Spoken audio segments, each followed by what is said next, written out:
Hello, everyone, and welcome to the second installment of Civil Discourse. We have a pretty interesting conversation today. It's pretty much just about libertarianism. What does it mean to be a libertarian? How's the party growing? We're calling it the Gold Party now. You know, how much has it changed over the years? And what are the subtleties? What are the ins and outs? And what are the things that unite the Libertarian Party? And as well as what are the things that might separate it a little bit? So today, I'm just going to start here. I have Robbie Campbell, who's actually actively campaigning for Kerry McKinnon, that's U.S. Senate. Yes. And Joe Jurgensen, obviously running for president there. We have a returning guest, Drew. Thank you so much for coming back, man. Drew was on the first episode, so he's nice enough to come back in here. And coming around the table, we have Tej Rodman, who is also doing some work with Robbie on the Kerry McKinnon spot as well. So we're going to get into a lot of these different ins and outs, and I just want to start with first, real basic. I'll start with you, Robbie. Sure. The rise of the Gold Party, of the third party. How much has it changed over the years, and where do you see it headed as of right now? I know it's a pretty broad one, but it is pretty broad. Well, I mean, we're gaining a lot of momentum, right? Party started in 72, so didn't have a lot of following then. But if you look at the last 3 presidential cycles, presidential voter turnout has tripled consecutively each cycle. And I think people are becoming really disillusioned with the 2 primary parties and what they have to offer. I mean, you look at this election right now, and I don't think anybody's really happy with it. Right. So. Well, good. Let's move to Drew. Yeah, I mean, I'm obviously not the libertarian historian. Somewhat relatively new to the party. I would have liked to have voted for the Libertarian in 2016. I just couldn't get there. Ended up voting for Trump. Won't be this time. There's a few things that just completely turned me off. That you know, a little too authoritarian on a few things, a little too unconstitutional on a few things. Love him economically. You know, but that's it. And there's some other things I find way more important than economics, and that's freedom. I think that's way more important. I think where freedom is, economics will follow. So it's definitely been growing. Huge fan of Ron Paul. Whenever he ran, couldn't really get behind Gary Johnson. He just kind of seemed like he was high every time I saw him anywhere. And a little too high, a little too often. But, yeah, I'm really a fan of Jorgensen this year. She has good policies. A couple things I don't like defending as what I would consider myself a pretty conservative libertarian. But overall, I can defend her easier than I can defend Trump on them. So it's the places where I don't like her, I like her more than Trump. Let me put it that way. Especially in like her actions and then the outcomes from those, and are they doable from the presidential position, right? So yeah, I definitely I agree. I think it's going to continue to grow, and you continue to see frustrations left and right from what's being offered up. Right, we've got a couple of old white guys with the same old ideas that have been out there forever. And when I say old, I mean this has got to be a couple of the oldest presidential candidates we've ever had. So I think it'll be interesting. Yeah. I mean, I voted for Gary Johnson in 2016, and previous to that, I voted for Barack Obama. So, I mean, I'm decidedly a lot more to the left than either of your other guests. But the fundamental aspects of the Libertarian Party is individualism. You can take that and throw collectivism in that as well. So I just, like Robbie said, we've seen growth in the party over the past 3 cycles.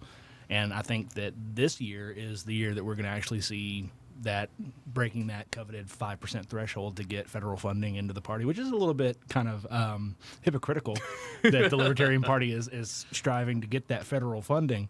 But, I mean, they just, you know, the American Libertarian Party started back in 72, like Robbie said, but the ideals of the Libertarian movement can be traced all the way back to the French Revolution and the birth of democracy.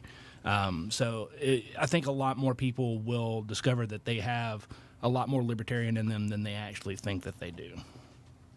Very good, very good. So I wanted to touch on this a little bit just before I came up here, just to do it. And I'll start with you on this next round, Tej. Just before I came here, I Googled presidential candidates 2020. Went to the New York Times, CNN, and Fox, and neither of them mentioned Jorgensen, right? So you just talked about breaking through that 5%, like getting bigger. How are we there yet on this election, or is it more just about increasing the numbers? If I'm going to be 100% realistic, I would love to see Joe win the presidential election, but with the duopoly that we've had for so long, it's a far cry from her being able to win. But I would really like to see her win because it would influence a lot of future voters. You're seeing a lot of a younger movement come into the Libertarian Party because they are so disenfranchised with what the Democrats and the Republicans are putting up. With Trump, you have religious oligarchy, fascism, and then with Biden, you have basically the same thing, except it's more authoritarian, but with a pride flag. So, and hashtag BLM. So they're not really standing on any fundamental values other than we harbor racists, we don't harbor racists. But that's kind of opinion based. There's really no economic or social values that are put in there that are actually going to make progress happen in this country. Very good, Drew. Yeah, I mean, I would love to see Jorgensen win. I'm going to be realistic; it's not going to happen this year, right? But I think there is a lot to be said. Now, I think that if people would be honest and put her on the debate stage, and the rest of America would see her up next to what the other two options are, I think she would win in a heartbeat, but I don't think that's going to happen. Yeah. I mean, we're to the point where Biden, unfortunately, can't finish. He cannot read a 5-minute speech without being confused and bumbling, which, I mean, I feel terrible for him, right? I've had older people in my family suffer with those kind of things at end of life, and that is tough. But I honestly think he's there. Trump as well, boat, really. I think he's always talked the way he does, Yeah. Like, Syphilis will do it to you. Yeah, right. I mean, it's a great country, greatest ever, greatest, absolutely. But I'll be honest, I don't think she's going to win this cycle. You triple a couple more times, right? And you start to grow exponentially. It happens real fast.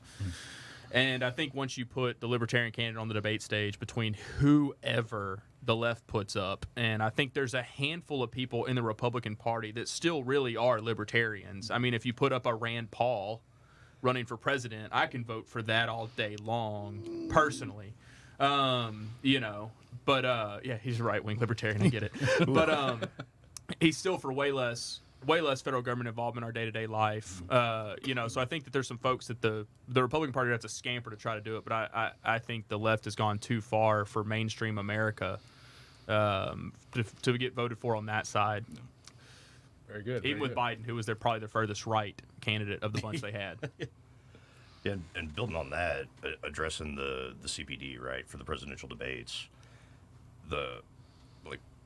my other two compatriots here have already talked about the 5% threshold. So to get on the presidential debate stage, you have to have 15% in polling. But none of the major polls include Jorgensen. They don't even ask about her. And the reports coming back that if you say Jorgensen, even though they don't ask you, they put you down as independent. They don't even record that you said, I'm going to vote for Jorgensen. So how do you get 15% if they don't tally any of the percentages? You can't. Well, the CPD is owned by the duopoly. They're completely owned by them. It's voter suppression. They're just keeping us off the debate stage. They know she will absolutely destroy them. Well, so, and keeping with that, obviously, I think we can, libertarianism as an idea, I think works better or sounds better, maybe easier to convince people on the local level. Oh, definitely. So how do we get past that? How do we achieve that 15% if we have this wall in the way that is essentially we'll call it the system. Can we call it the system? Yeah, I mean, the system, yeah. Might as well. I think social media is changing the game there a little bit. Yeah, right.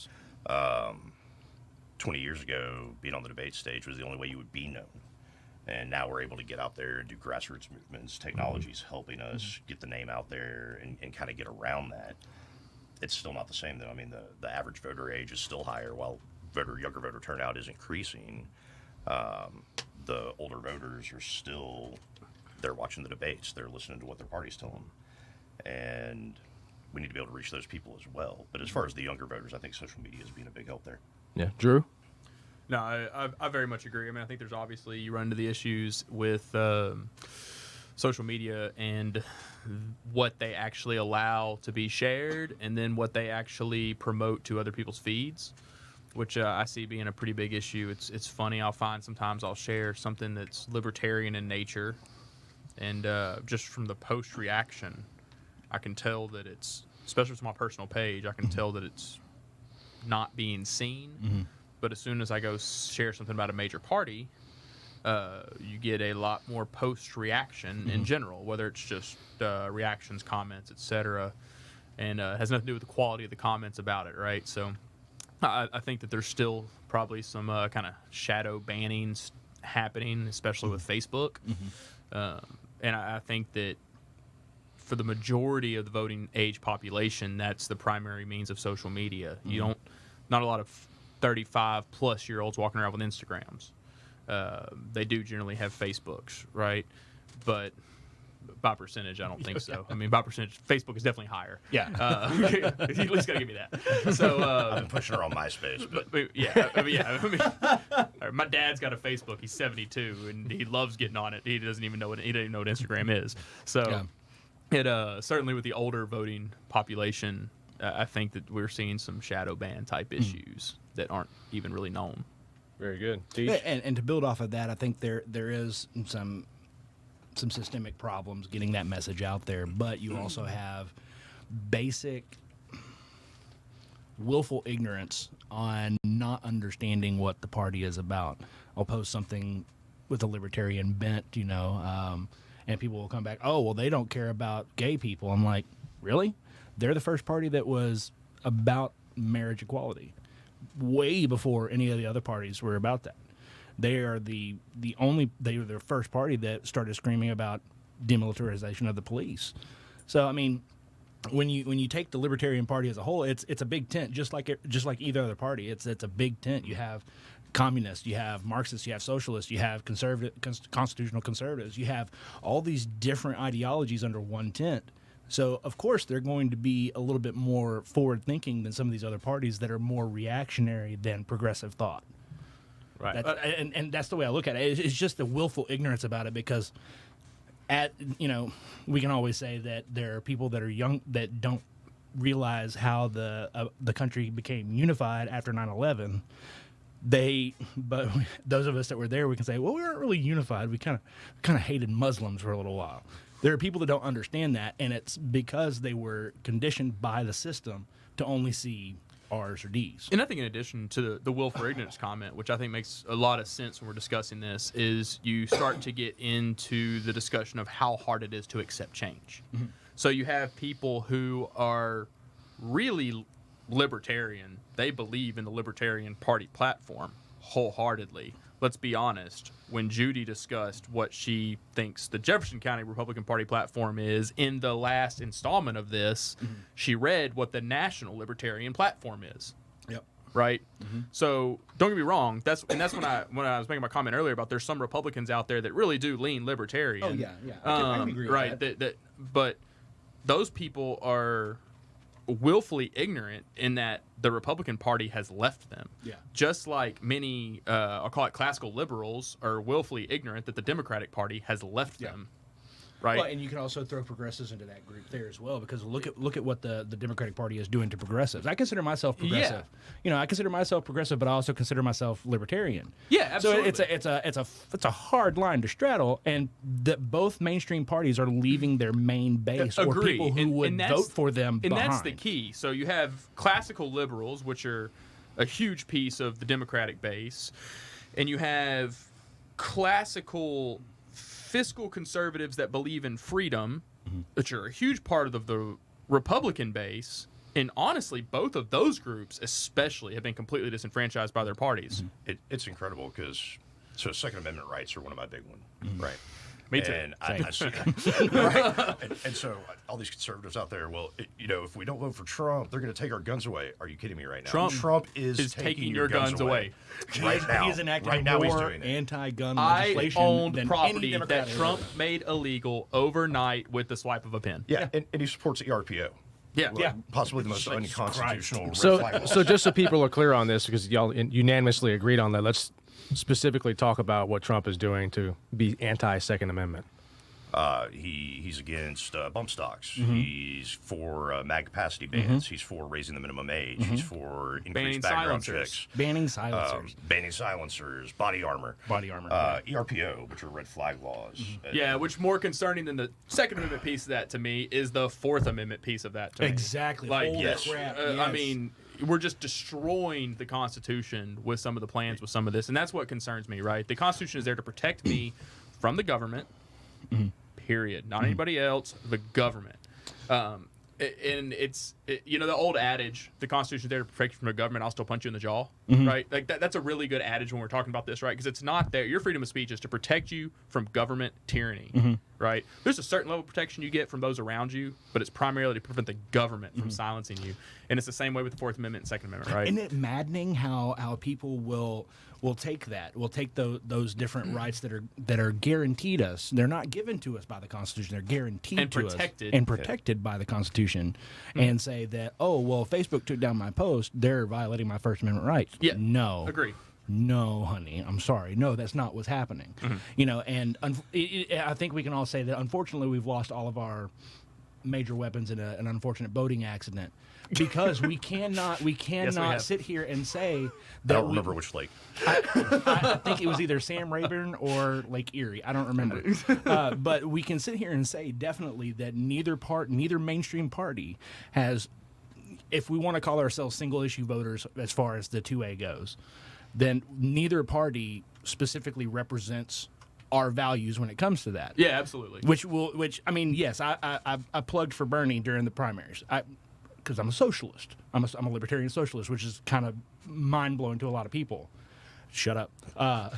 We'll get there later. We'll get there later. But it makes a lot of sense when you really get into the meat of it. I plugged for Bernie, but at the same time, I'm sitting there going, but the federal government can't do it right. Look at all these other things that they're not doing right. You mean everything? Basically everything. When you really break it down, libertarians just don't like the idea of a federal government over what has been set up with our state governments, county governments, local governments. That's where you make the most effective change. So I really like that. Can I ask one more thing Sure. before we jump? And I think it's a good point. You talked about people saying Facebook is violating my rights, right? Private And I think- company. Exactly, right? It comes back to education, which is run by who now? The state. Federal government, really. Since Carter in 79. Really, Yeah. federal government, not the state. Well, I mean, the but- state as a whole. Oh, okay, Right. gotcha. Fair enough. So then what you have is these people that don't even understand the Constitution well enough. I can't tell you how many times on Facebook I get in discussions with people and they're like, well, that violates the Constitution. Have you read it? Well, I don't need to read it. Or they'll start they'll start to pass it off like my question is invalid. And I'm like, have you read the Constitution? It's like 7 pages, guys. Yeah. It's not. People think that it's just like I got to open the Bible, right? And it's 1,400 pages long, and I gotta go. No, it's the like same 6 or thing with 7 that. pages of 8.5 by 11, and it's double spaced. Yeah. So you can get through it in like 10 or 15 minutes. It's a little Go wordy. Go read it. It's a little wordy. It's a little wordy, but you can understand it. It's you not can like it's understand not it. It's not like old reading English. King It's- James, yeah, you know? exactly right. It's not old English. It's new enough. And yet, in our everyone language, still we can gets it read wrong. I mean, so I hate to use memes, right? But the Second Amendment, people are, well, a well-regulated militia. Well, because just to bring it down to, no, there's a comma there. Education. So I saw it broken down. It said, well, a well-balanced breakfast being necessary to the start of a healthy day, the right of the people to keep and eat food shall not be infringed. So who has the right to have food, the people or the breakfast? The breakfast. Yeah, no. No. It seems very simple, but people just don't get it. I mean, like you were saying, libertarian socialism, that doesn't even cause any cognitive dissonance with me. No. I was explaining to somebody at the Libertarian National Convention how you could have anarcho-communism. Yeah. They just couldn't reconcile anarchy with communism, which is almost total control by the state. And I said, well, you ever hear of a hippie commune? They share everything. Oh, yeah, you it's know, just a bunch of food, Wiccans corn, smoking women, weed and having sex all day. but keep the state out of it. Cool. Yeah. Like, it's not that hard to get. So in terms of, I want to keep with this information, the idea of the transfer of information, right? Because all three of you just did a really good job, I think, of just sitting back and listening, convincing people or maybe talking to somebody why they need to consider the party. Why they need to consider the goal party, what's good about it, the benefits. Look, you know, you're tired of the two-party system. You go through all that. At the end of the day, just like we coming back to earlier, we still had the issue of the people that are just, they're one-sided, their heels are dug in, they're not going to move anywhere. You can explain it perfectly, and they'll agree with you. I mean, I'm keeping myself out of this as much as I can, but I've had the same conversation with people. Yeah. And their heels are so dug in, and it goes back to, again, and I'll come back to you, Robbie, the transfer of that information, the 24-hour news cycle. We talk about the mainstream media and how, yeah, there's a certain percentage of the population that watches the mainstream media all the time. Social media is our other front, the growing social media, right? How much of social media, the transfer of information through social media, is still, at the end of the day, just directly from the mainstream outlets? And how much of that is affecting, because you're basically, in my opinion, doubling down the 24-hour news cycle. It's not just on the TV. Now it's here too, you know? So how, again, I guess I'll say, how do we combat that? I wish I had a good answer for that. You know, you talk mainstream media. Damn, I thought Robbie was going to have it. Right. I wish I did. I mean, it's a tough one. Yeah. What is news even anymore, right? Do we even have real news anywhere? I mean, No. everything's an opinion piece. Yeah, So absolutely. It's come more to whose opinion can you trust Yeah. versus what information can you take in. Or whose opinion do you agree with more? I think that's the biggest. I think that's what it really. But it's the comes down biggest to. problem, right? I That is agree. worse. Yeah, that's the biggest It's not problem. people listening to two opinions and figuring out what the actual facts of the story are. It's people, oh, I'm conservative, I'm going to go listen to Hannity and Tucker. Or it's, I'm liberal and I'm going to go listen to, Maddow and Greta Van Susteren or whatever. No, Greta Van. No, we don't listen to Greta. But whoever, right? I mean, it's whoever you align your opinion with. That's what people go chase from a news standpoint. I think that's dangerous. Yeah. Well, you have on your conservative side, you have. I think what I've noticed more is, especially with my own father. You know, my own father, when I start talking about my ideals as far as political ideals, especially social issues, you know, I've marched in BLM protests. I advocate for Medicare for all. So, but I believe that we can achieve these goals. But as soon as those things leave my mouth, I become a dang liberal or a communist or a Marxist. No. Not really. I am a little bit of a collectivist, but I wouldn't necessarily say that I'm communist or Marxist or anything like that. I think what the problem with it is a lot of your talking heads is what I call them, like Ben Shapiro, Sean Hannity. They frame they set out to frame it as, well, I'm a conservative, so you can trust me. If this person tells you that they're a liberal, you don't have to listen to them. I'm the only. But that happens on the other side as well, just as bad. I mean, it's I'm both not discounting sides. it. Yeah. But it realistically, it's a lot easier to see coming from the conservative side of it because it involves a lot of doublespeak. And if you, I would say the Young Turks are right there. oh God. Thank you. Yes, that's a really good point. Yeah. It involves a lot of doublespeak and keeping your listener confused and injecting your own opinion as fact. That's where we get into, like with the ballad of Benjamin Ghazi and the buttery mail. So as all of us are, it's all displayed as fact, or the Russia collusion thing, it's all displayed as fact, which we now know that a lot of it was based in fact, but there was a lot of grandstanding and stuff like that. But that's not necessarily the fault of the parties involved. It's more sensationalism by both the mainstream media and then their pundits lower down. and the one that I think certainly all four of you have seen me do a number of times over the last 6 months. This is that awesome Quinnipiac poll that basically polled people to see if they could determine fact from opinion statements, and found that less than 30% of Americans could determine fact from opinion. And every time somebody's like, "Well, that's a fact," I literally post that poll. I'm like, "You should go take this quiz." Well, I see, And they're smart people. That's what's frustrating. These are intelligent people. I know they're intelligent. 'Cause I read their posts, I hear their opinions, and even if I disagree with them, I can respect generally where they come from. And then I hear that. Well, that's a fact. Trump sucks. Yeah. And I'm like, what? Or you liberals can't handle the facts, and it's something about how the deep state is grooming these children for the international sex trade. Right. Yeah, there's an international sex trade, but everybody's involved with that, bro. Everybody's wanting to, I mean, but the do this key crap. is like that. That's a huge. That to me is, I think, one of the biggest problems facing the progressive Libertarian Party is the sheer lack of education of the average person in the populace in the United States. Yeah. Because whenever you can't determine a fact from an opinion, that's a problem. So what that leaves you with is people go chase what today our society calls news, whether it's Fox, CNN, MSNBC, Ben Shapiro, David Crowder, The Young Turks, I don't care, right, left, somewhat center line, doesn't matter. And you have these people chasing, but it's all opinion. And they don't recognize that. And because of that, you really struggle. So the only way that I see that you continue to go to the Libertarian Party is through one-on-one discussions, whether it's sitting next to somebody and having a beer in a bar and talking about ideas, the way it happened You can't do that 200 unless you years have ago. chips in front of you. You can't do that unless you have chips. Yeah, we those have to have a protect blue you gun. from the virus. Has to Oh, be blue do they? gun, Ah, for you're sure, right. for Yes, I forgot. chips, Yeah. I hope they bring back bar nuts, honestly, because then I think we could get there. But they used to. I like drinking- Mackenzie's I like eating other people's Mackenzie's is the tea. last place Yeah. that did that, but they're like 12 decades behind in general. I love the place, but I think that's where you have to get to, right? It's got to be these one-on-one conversations, and you have to, because it's not because people are so set in their ways. I voted Republican for 37 years, and then because of that, they just come to believe things that aren't true, like this Agreed. heavy polarization. Okay, so I don't like Trump anyway, and I voted for him as well, because I've gone independent and back and forth many times. I would never do it again. And I can't stand him. Authoritarian, fascist, declare the power of the presidency total in relation to that of the governors.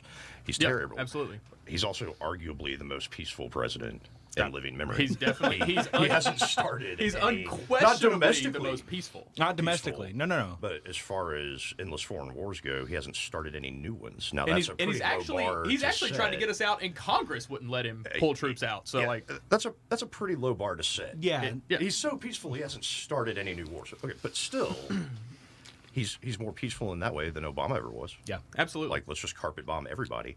But if you're a Democrat, you're like, no, we're the peaceful party. We don't do war. Well, you actually do. Yeah. Yeah. But they just won't ever buy it. And I'm so mad about these kids in cages. Oh, really?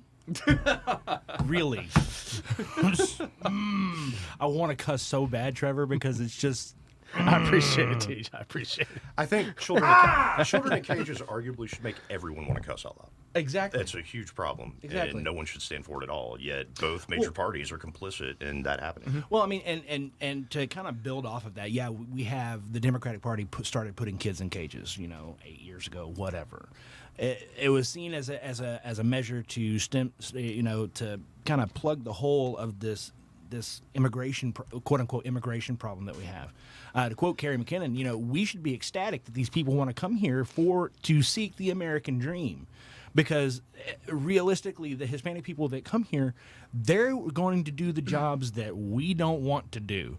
I sure as hell do not want to go out and pick cotton for 12 hours a day. I don't want to do that because I'm old, fat, and white. I will burn up in the sun. I'm fat, and I don't have that kind of stamina, and I'm old. My knees are bad. I've spent this past week with a swollen elbow. I don't know how it happened. It's just because I'm old. I don't want to do that. So if there's somebody that wants to come and do that here and provide a better life for themselves and their family, we should be ecstatic about that. Now, does that mean that we shouldn't have rules for those people to come in and do it the correct way? Sure, but the rules that we have now are so incredibly difficult to get around. My next door neighbor, he's been here his entire life. He has no right to vote, and his licensing, the payments he has to make for his license to even be here legally have doubled in the past 4 years. Doubled. So it's kind of a thing where, the Democrats started this, but Trump's making it even harder for those people to get out of those cages and live a better life and chase that American dream, which I don't believe exists anymore. I think the real question is, why are we talking about Trump making it harder? That just shows their problem with the federal government, right? That shows the whole reason for being a libertarian is the fact that the president, the executive who enforces the quote unquote law can make it harder. That's Just why shows how that- pathetic we spent the Congress we is, spent right? the And how past, broken the federal government is. We because spent the past, the president shouldn't be able to make something harder or easier. Yeah, well, we've spent the past, Robbie, you might be able to help me out on this, 40, 35 years ceding more and more power to the federal government. And especially right after 9/11, we were just I think like, it's yeah, you can do whatever it's, you want. Just two- do whatever. 250, right at I'm with him on 245 that, years. yeah. Yeah. But let's Just be honest. constantly giving the We've power been away. since George Washington was the president. We have been slowly taking the swing towards a centralized federal government that all of the founders warned against, Yeah, right? exactly. And even the ones that wanted a strong federal government did not want a federal government that is as strong as ours is today, right? The ones who leaned that direction during the founding, and if you go back and read some of the original works, we're nowhere close to where we are today with federal government. We don't power. even need a new Green Deal because the founding fathers are spinning so fast in their graves, they can power the entire world. So, No, I mean it seems like. So again, points being made, right? Good points being made. Just sitting back and listening. You made the point earlier about the Trump administration and Obama administration, children in cages, and how I felt your frustration because when that first hit the news. And people were like, "Well, hang on, Obama was doing this, exactly. all well, those years okay ago." when he was doing it because, black president. And what better example do you need right in front of your face to see that people are, again, their heels are dug in? You could show them, boom, right here. Well, I mean, both main parties are authoritarian in their own ways. I mean, the Conservative Party, you have a large swath of them. I may be speaking out of turn here. A large swath of them are single-issue voters. I either hate Hillary or I don't want abortion. That's what I gather. Don't even get me started on that. A president can't do anything about abortion. Exactly. The Supreme Court ruled on abortion. If Republicans could do something about abortion, they would have by now. would have They by don't now. want to, and even if they could, they wouldn't, because then they couldn't campaign on it. But Absolutely it's just agree. simply not within their power. But then when you go and point out the simple fact that people care more about a fetus than what happens after that fetus breaches and becomes an actual living, breathing person, they don't give a damn about those children. So after they are I'm born. on the complete other side of both you guys on this, actually. I mean, I'm unabashedly pro-life. Period. I am. But that's one of the places where I was talking about earlier, where it's still easier for me to support Joe Jorgensen than it is to support Trump in that space, because Trump has, if you are pro-life, right, that is your single issue. If you are, I'm certainly not a single issue voter. That's not my single issue, right?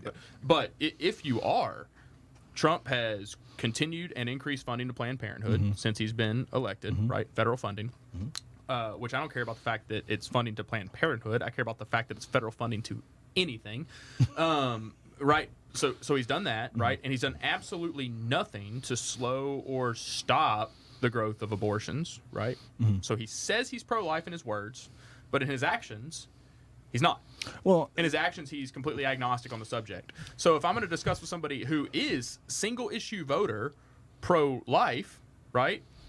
Hey, look, here's Joe Jorgensen's stance on it.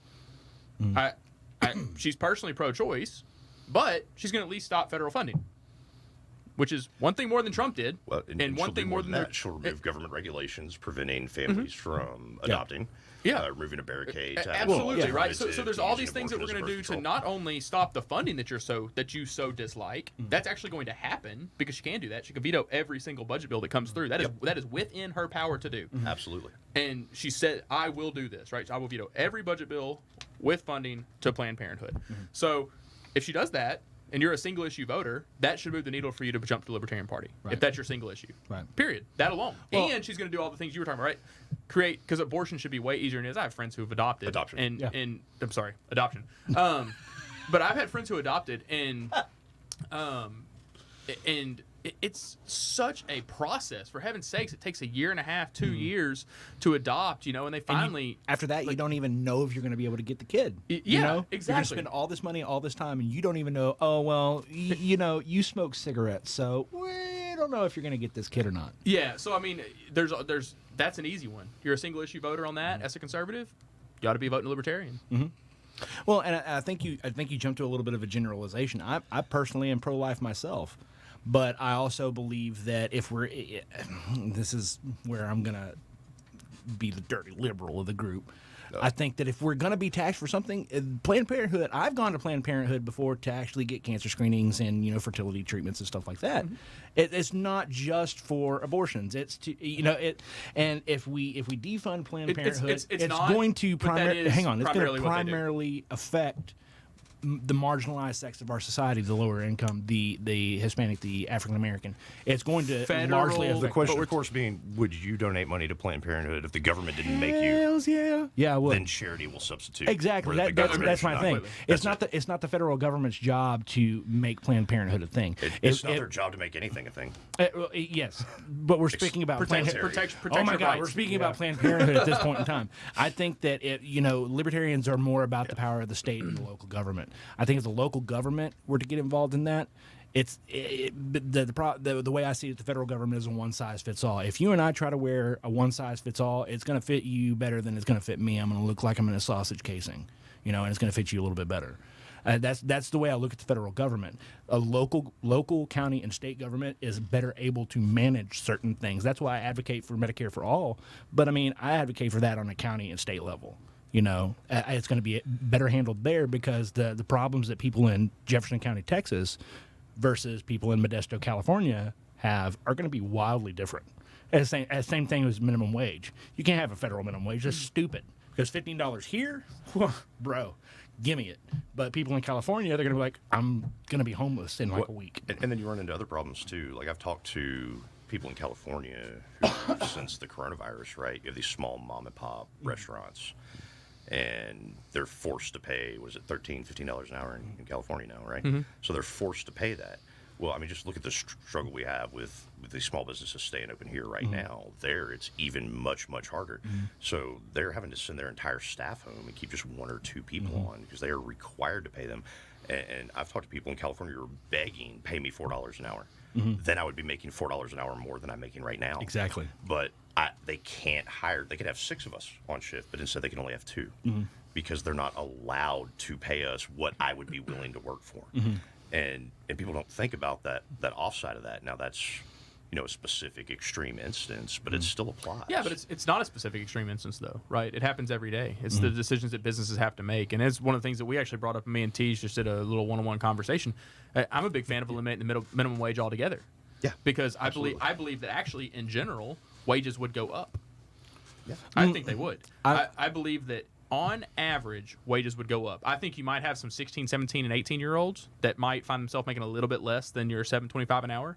And you might have some people that just truly are unteachable and cannot be good employees who make less than that. Mm-hmm. But those are decisions, and they could behave differently, right? Mm-hmm. But in general, I believe that the average population of those who are 18, 19, 20, 21 even, and have some workforce experience will be making more than $7.25 an hour. Right now, we have 30 and 40-year-olds that are making that because they're working in a fast food restaurant, and the government has set this artificial floor that person believes is the floor for them because the government has set it, and they're therefore working for that. When in reality, they're worth more than that. Right. Well, and that's kind of where my ideology kind of comes in, and kind of diverges from the idea of that. It was minimum wage. Yeah, we could do away with that, but I think coming in more with workers' collectives and collective bargaining and stuff like that, instead of the government saying that, the workers come together and say, hey, this is what we, as a collective, this is what we demand to be paid at a bare minimum. And I'm fine with that, because as long as people aren't required to be in that collective to work. No, that's the thing. Right. With realistically, I'm an anarcho-syndicalist. It started in it's a Spanish thing. It started around the Spanish Revolution, and it was more of like hey, we accept anybody, even though you're not an anarchist and you're not a syndicalist. Yeah. We will represent you, and we will collective bargain on your behalf, so that you have the ability to earn what you need to earn. Yeah, and I'm a huge fan of voluntary unions. The key is I should, as someone who is currently in the union and currently employed, if the union demands the business, you're going to pay us $50 an hour, I should have the right to go, whoa, hold up, I'll work for 20. That's plenty. Or I'll work for 30. Well, I'm just saying in general, United Steelworkers. operators in our area. Yeah. Well, the USW is But, actually one of the unions that was right, born so- out of the syndicalist movement. Yeah, but I mean, like that's that. I mean, they get paid pretty well, right? Yeah. They do. But the reality, though, is it's now a voluntary union. You have a lot of people that don't pay their dues because they don't feel like the union benefits them, right? And the biggest problem for me, I personally wouldn't want to be a part of that because I don't want to be I don't want to be paid the same as everybody else because I generally believe I'm better than everybody else. Right. So if you put me side by side with 10 random people, I'm pretty confident that I'm going to be in the top 2 at least, if not the best. So I don't want to be paid the same as all 10. I want to be paid based on what I'm worth to you as a business owner. Right, and therein lies the problem that I can admit to with my ideology is it puts everybody on the equal level, but I lean more towards a social aspect of it because the problem with it is where I sit right now is I before coronavirus I was working 3 jobs. Just to make ends meet, and I was living in a smaller apartment than I do now. Now with Corona, and I'm only working 2 jobs, and I'm considering picking up another job on top of the one that I'm going to be going back to when the gay bar opens back up, just to make ends meet. That is due to rampant, unfettered crony capitalism, not capitalism, crony capitalism. When you have people when people were raised with the mindset, oh, just pull yourself up by your bootstraps, you'll make it just fine. No, dude, I went to school for what I do, man. I should be making more than what I make now. I should not have to work more than one job to provide for my family. That's unacceptable to me. But we also have people that say, well, if you try to organize, you're fired. But in the line of work that I'm in, if my employer tries to fire all of us for organizing, he's out of business. But we still have that. You have that pragmatic aspect of it, where people are scared to step out. That's where my growing anger and angst at that system has been growing more and more, which has kind of led me to where I am now, as just basically a straight up anarchist at this point. Yeah, well, we don't experience free market capitalism. No. None of us in this room have ever experienced free market capitalism. Yeah. So you were talking earlier about people make these generalizations about libertarians. A lot of the ones I get are, you hate poor people and you want sick people to die. No, Yes, I am. yes. I am. Oh, Poor, sorry, I am never mind. poor people, and I'm typically very Poor sick. people. So, neither of those things are true. I don't want anybody to die because they don't have health care. Exactly. That doesn't have to. That's ridiculous. My argument about, like you were talking about, you support universal health care. Of course, you specified on the state and local level, so that wouldn't apply to what I'm saying right here. But if we're talking on the federal level, get away from the tax thing, right? Libertarians hate taxes. Just get away from that for a minute. If let's say Bernie had won before a Trump administration, and he'd come in with all the best intentions, and he'd said, "Hey, healthcare for everybody. It's free. You have no deductibles. You have no copays. You're good. No premiums. You're good." Well, all other insurers would go away real quick because if you have everything for free, then there's no free market basis for those companies to exist. So everything goes along fine for a few years, and now we have a Trump administration where we get a fascist authoritarian to come in who tries to sign an executive order like he did recently, just a couple of months ago, saying, well, all healthcare providers have the ability to discriminate against the LGBTQ community. Specifically trans. Specifically. Trans, yeah. But insert any minority, insert any marginalized community. Doesn't matter. Yeah. Right. Well, if the government's your only insurer, and they're now empowered by the head office to discriminate, you're done. Yeah. You can't even get health care now, much less health care without insurance. Just no one will see you. You're going to die.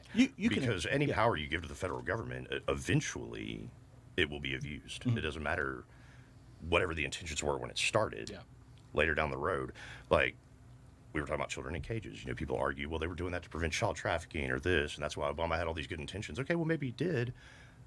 But now we have children in cages. Yeah. So it doesn't matter what your intentions are. You built the cages. It doesn't matter what your intentions are. You gave that power to the government, and now they are taking you out. The moment that the government put that first chain link wall on the first fence, that's where the problem started. And I don't want to listen to your excuses where, well, Obama did it for this reason. Okay, well, Trump is doing it for this reason, and neither of those reasons were good. Yeah. Neither of those reasons were good enough. Jimmy for Carter me. wanted to improve education in America. I don't think the reasons matter. right? I don't think the reasons matter. That's what I'm saying. It's not about are your reasons good, right? Because I go back to like obviously I disagree with Bernie on like 99.8% of his total platform. I also respect him more than 99% of politicians because there's a few things I will say for Bernie. Like, what does everybody hate about politicians? They flip-flop, they're inconsistent, they follow polls. Bernie does none of those things. Yeah. Bernie unabashedly has believed the same thing for like 60 years. Yeah. Right? He does cave when the party tells him to, though. So I kind of had a problem with that. Well, I mean, that's the major problem. But Bernie will cave in that he'll be like, oh, we should vote for this guy over Trump. Yeah. But he won't cave on his core beliefs. Right? You won't hear Bernie. You won't see Bernie cave on those things. So I at least respect him in that manner. But when we get to like, are the intentions good? The intentions don't matter. Results matter. Right? And that's what I was bringing it back to Carter in '79. Right? He wants to bring unified education. He doesn't want some states to have less education than others. So he founds the DOE. And we were first in science. We were first in math. Now we're like 24th in science, 22nd in math, and we have generations crippled by student debt that never existed in our history before. Education. You were talking about earlier, these are facts. Education is worse. Yeah. That's a fact. Yeah. Under the Department of Education. It's at least it's at least worse relative to the rest of the world. I mean, absolutely. And they spend $80 billion of our money a year to make it worse. Absolutely. Well, I mean, and look at if you want to put it in terms that people that are watching this podcast right now can understand, if they live in Jefferson County, Beaumont specifically, all you have to say is BISD. Yeah. Look at BISD. Allowing the federal and state government to tell BISD, oh, yeah, what you're doing is fine. Y'all are doing great. Your attendance is perfect. Your attendance is great. Yeah, your scores may suck, but you've got kids in there, so you're making the money. If you don't have these kids in the seats, you're not going to make money. I have a future stepson. His name is Wesley. The kid's incredibly smart. But when it comes to common sense and actual book knowledge of what they put in front of him, he needs help, and I was brought up in public education, and so I mean, I'm on the same page, bro. I mean, I want to help you, but these people, they don't look at Wesley as a student that needs to learn something so he can live a productive life. He's a blank check. He's a blank check. Every time he puts his little butt in the seat, they're getting dollars. That's all that Dr. Allen at BISD cares about is money. Point taken. Yeah, and I had a really interesting school experience. I went to public school also, but I went to a very country, very small school, which probably meant it was 30 years behind the rest of the country, which I think was a good thing. Teachers actually cared about me and all my peers. Yeah. They didn't just teach me how to take the TOS test or TAX test or STAR test or whatever it was whenever I was there. I was, I think I might have caught all three a little bit. But, right, I didn't get taught the test. They're like, hey, if you know how to do Algebra 2 really well, you're going to do okay on the test. Yeah. And that was the approach that they took. And for me, it worked out really well, but what I quickly started realizing was that other people at all the other public schools that were a little bit bigger and a little more progressive with the times, not necessarily progressive, right, but they were more up to probably state standards, to be honest, were getting shorted on their education. And now as I have a young son, I've got son's about to turn 10 months old, in a couple days, we're starting to have to make those educational decisions, and I look towards public schools, and that's not even an option. So now, not only am I paying $7,000 a year for property taxes that are supposed to cover my public schooling, and now we're talking about local taxes, which I actually support. Yes, it is. So now I sit here and I go, okay, great. So now on top of that $7,000 that I already pay the local government, I am also going to get to pay for a private school if I want my child to have an adequate education, or me or my wife have to quit our job and homeschool. And it will be adequate, and that education is available to anybody. I went to private school up until high school, and you did? Well, up until Marshall. When I met Trevor, it was a couple of years before high school. Yeah, I went to All Saints. At one point, I was. That's why you hate God. I was tutoring one of my mother's friends' kids. She was 3 years older, 3 years ahead. We had the exact same mathematics textbook, the exact same book, not similar book, not same publisher, same year, and I was 5 chapters ahead. So I could tutor her at the same point in the year. I could tutor a 6th grader when I was in 3rd grade. That education's available. Did you charge her for the tutoring at least? I mean, I don't think so. No, I understand. I was in 3rd grade. I didn't charge her anything. What are you talking about? But that education available. You're talking about saying $7,000 a year. That's about what it costs for me to go to that school. Why wasn't that money going to everybody to go to a school like that? Yeah, it was the same thing. So, Well, I mean, and to bring it back locally, I mean, now you have what, 4 or 5 schools, 3, 4, 5 schools that aren't even run by BISD. We had to hire people to come in to the BISD and run some of our schools for us because our administration in this in this district is so laughably inept at what they're doing. They're more. I mean, we're still embroiled. But the reality is, voters vote for that. Yeah, the voters. That's just vote what I was for about that. to ask. Well, is how much of that, what voters you just vote for said, that. is a result of not just a crappy administration or whatever the case may be. How much of that is just a lack of responsibility in the voters' hands? It's a lack of voter responsibility because I have a little bit of a different perspective on it, a little bit more of a bitter and cynical perspective on it because I have run for public office and I got my ass kicked. I just got beat. But getting to see how some of these workings actually happen, I didn't really notice it with Big Booty Judy and the GOP, but I noticed it with the Democratic Party here in Jefferson County, is that they put up people that are well-liked and not necessarily have good platforms, that don't necessarily know exactly what they're doing, but they're popular enough so we can get a win for our team. So that's why on city council you have people. I'm not going to name. I'm going to name names. Name 'em. Randy. You have people like Randy and WL. They're popular, but they don't know anything about the local government, And like WL, I ran in the at-large race. WL didn't even have to show up. He didn't have to show up. No yard signs. Nothing. He didn't have to show up in a suit or anything. He just showed up in a T-shirt and some jeans. He was like, "Oh, I love being here," and people are like, "Oh, I'm gonna vote for you," because he's popular. We have on a local level that shines a problem on any other elective cycle. Oh, I like Trump because he says it like it is, and then you have a group of other people going, well, what he's saying is incredibly fascist and racist. But I mean, they're willing to overlook the blatant problems with the party that they feel like they have to go with because they're not saying those things, but. I mean, when you and I have had interactions with a guy named Neil Gomez, where he's like, "Oh, well, until we have a viable third party, I'll never vote for third party." I'm like, "But Joe Biden authored the 1994 crime bill, which put a lot of innocent Black Americans in prison. Is that what you're about?" He's like, "Oh, well, I'll bet you $1,000 that Joe Jorgensen won't win." I'm like, "That's not what I'm asking you, Neil." she only wins if you vote for her. She only wins if you vote for her. So, we need a viable third party, but I'm not going to vote for a third party because they can't win. What? It's dumb. I'm done with that. This is going to sound pretty fascist. I think I'm okay with it. I honestly would not mind some really baseline litmus test for voting. If you can't, it'd be mine would be pretty simple. Oh God! You need to be able to name the people running for the office. Okay. Oh, you need to be able to name all 16 presidential candidates. Did you know that there were 16 presidential candidates? Jeff Krabs named them all earlier. Oh, Jeff Krabs. Jeff Krabs named them all earlier. Did he really? I cheered. I applauded. At That's my house. incredible. Yeah, That's the it's first great. time he's done something It's of fantastic. substance. Pretty good. Like You in guys like right on. local elections, you have like 3 or Civil 4 discourse. people running, right? No, man. In my race, we had 7 people running for 2 positions. He wasn't even asked. He just offered them up. He was like, "Oh, if you don't like these candidates, here is everyone else." But are they going to have ballot access? Yeah, are they That's on the the ballot? thing. No. No, That's what only I was 3 about to candidates. ask, 'cause that's a Only lot 3 of people in candidates the- are on every state ballot. Well, I mean, look at what happened with the Libertarian Party and the Green Howie's Party. on enough to win, but he's not on all of them. Yeah. Look at what happened with the Libertarian and Green Party here in Texas. The Democratic Party, the Texas Democratic Party actually sued the Green Party to have them restricted from the ballot.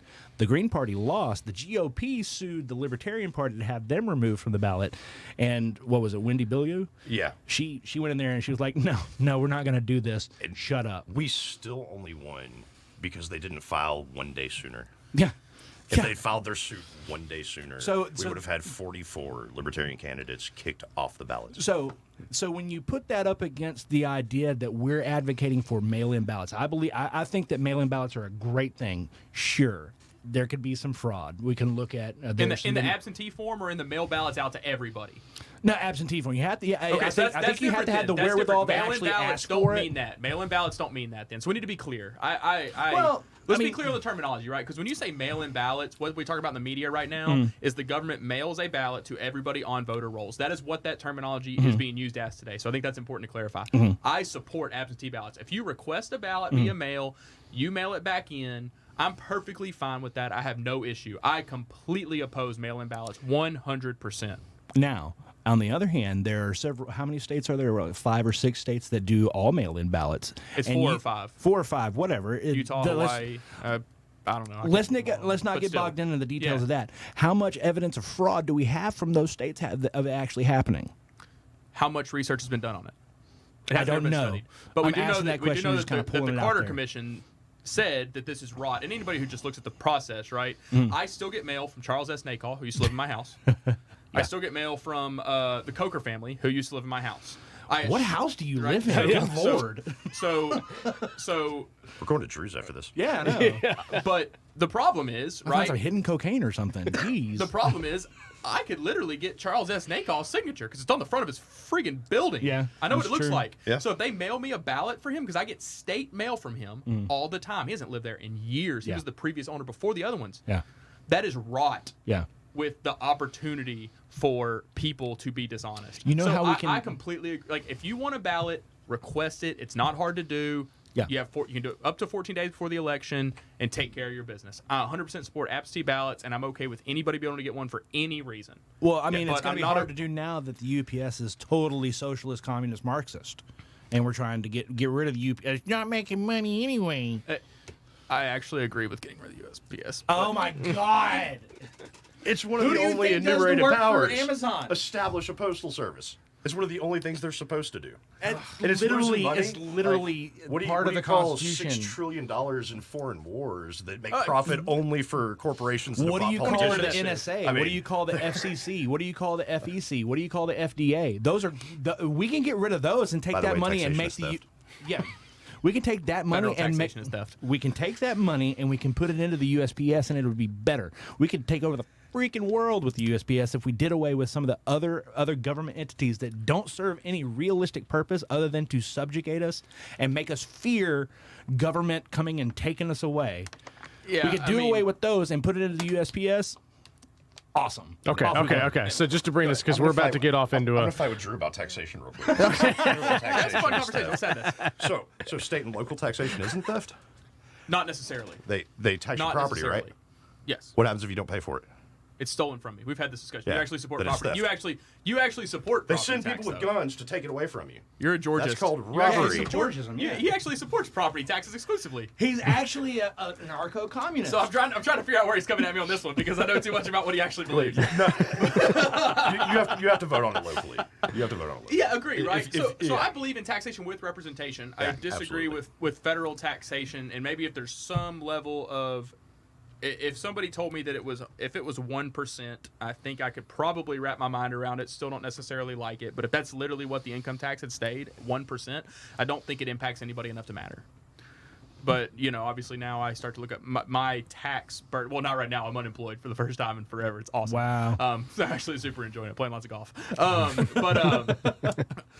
Up until that, man, me and my wife's tax burden was more than most households make in America. Really? I'd be able to stay unemployed a lot longer if that wouldn't have been happening. I'd be playing golf for the next 6 or 7 years. So, but I mean, I federal kind of taxation wish that when the coronavirus had started, I wasn't considered an essential worker, so that I could have gone on there and made twice as much as I make, actually being employed and Well, giving up 160 hours check of my this life out. every month. I got laid off the day that unemployment went down. Well, you still get that $300, right? Man, I don't know. It doesn't. I don't think so. I can't. The deep figure state's out. after you specifically. Probably so. I don't think so. Like Drew, I think it seems like that's over. At least whatever I look at it, but not it's like supposed to be coming from FEMA or some crap Yeah, like that. I'll look it I'll up. let you know in like a week and a half. Okay, so let's bring this back because we did touch on something that I think is going to be increasingly more of an issue getting closer to November, and that is the elections. Because we're not hearing a one-size-fits-all approach to fixing this issue. Obviously, COVID stuck a wrench in it. We got all these issues going on. I'll start with you, Robbie. What are the possibilities, if any, of this election getting delayed? Do you think that's possible? I know it sounds crazy. I don't think it's impossible, but then again, I was just saying to somebody recently. All right, let me rephrase that. 2020's made me gullible. What do you think the likelihood? You of could the tell election me getting that delayed? a second sun rose today and there's a volcano in Orange, and I wouldn't even look outside to check. I would just believe you. I mean, there was a whale in the rainforest. We declassified information on UFOs. I'm just. It's more of a. I see a coming conflict, and I don't see any because there's no clear and obvious solution to it. I think we're either headed for a lot more conflict, a lot more streets, a lot more people in the streets, a lot more. I see that becoming even more of an issue. Yeah. You know. Yeah. I see that. As well. Either side's not going to be happy with either. Yeah, outcome. and that's kind of what I'm getting at. If Trump wins, well, then there's going to be, if Biden wins, then So I think that could the election get delayed? I think it's unlikely. Does the election get delayed in a way that impacts anything? I think is almost zero. And the reason I say that is our government was set up where election day was soon enough that somebody on a horse could ride ballots from California to Washington, D.C. Right? Well, I mean, like, not technically that far because California wasn't a state, but you could get there on a horse in 3 months. Right? Yep. So the reality is... I played Oregon Trail. Does it... You never won. But That's true. I made it to Oregon once. But the reality is, does it get it's like if the election were delayed till December, that wouldn't... I honestly would not find that to be some enormous issue because inauguration doesn't change, right? And nor is there any need to. Now, if it were to get pushed to inauguration day, I would start to get extremely concerned, just in general from a standpoint of freedom and the rights of the vote for the citizen of the United States. But one of the things I was kind of thinking about recently is I would not mind seeing election day changed, and obviously constitutional amendment, but I wouldn't mind seeing it delayed to like New Year's Day or something, right? Just because it's a national holiday. You have a lot more people who are off, and you have a lot lower percentage of people working. I think it creates additional availability, and then your early voting would be extending through like the Christmas holidays. So if you were a college kid who's out of town, right, you're probably back in town for family. I think it would create a lot more availability for people to go vote, and it still doesn't impact at all the change of power and on the day that needs to happen. But it would create an enormous change in people's accessibility to the polls in our society today. So if you look at the 14-day prior to New Year's Day, I think that creates a lot more opportunity for folks to vote. And I also think that early voting should be the same across the state. I don't think it should be a day, right? That should be the last day to do it. But I'd like to see 14 days open, Sunday through Saturday, right? A 14-day block of you can vote during this period of time, and then I don't think people really have an excuse then not to vote, or you start to run out of excuses not to vote. Especially, like I said, I'm a fan of the absentee system. If you are somebody who just can't get out for whatever reason, right? You're too old, you have some kind of physical ailment, whatever. But I do think, yeah. I mean, it's I don't whatever. feel like going. Yeah, I don't. Yeah, which is fine, right? Yeah. But today in today's society, there is no reason that we can't extend voting. It can't be accurate. It can't be consistent. But there do need to be some basic controls put in place and audits done of districts. But I wouldn't be a big opponent of changing voting day as it is, because I just think that when it is really inconvenient. And a lot of folks don't get the opportunity to early vote. Texas does, but some states don't have early voting. So if you can't get there on a freaking Tuesday in the middle of the day, you're in trouble. Well, why not just take Christopher Columbus Day and make it a national holiday, and that's the day that we vote? Why not make Election Day a national holiday? Well, because you can't in our society give everybody the day off. Yeah, you can. No, you can't. Yeah, you can. You can't do that. So Jews did it for thousands of years hold with up. Sabbath. Yeah, but as a guy who comes from oil and gas, you can't just shut down a refinery and send everybody home. That's why you have early voting. Agree, right? So you don't have election day. Just make it a you have freaking block. national holiday, and you guys in oil and gas get your double time, or your time and a half, whatever, your holiday pay, whatever. But I mean, the reality is you can't expect everybody to go vote in a day, right? So when you say it's one day, that's why I like We're the not asking 14-day everybody. block that goes across a time where I think folks are more likely to be in their home district. We're not asking everybody to go vote in one day. We're asking for a national holiday for for people that don't have access to a vehicle, that have to use shoddy public transportation systems. Give them the ability to go vote because they're having to work 45, 50 hours a week just to make ends meet. Maybe they want to go vote so that they can have equal, their voice be equal, even though their voice isn't equal under the electoral college.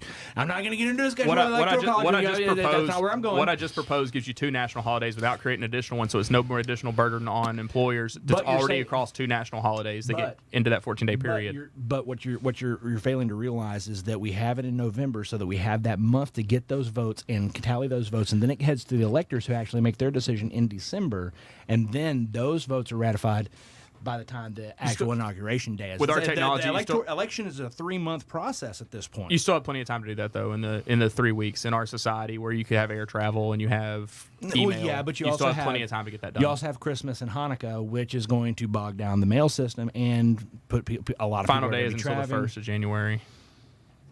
I think we're hypothesizing about a bunch of things. We are. We are. I just want to say that I don't think moving the election day. I don't.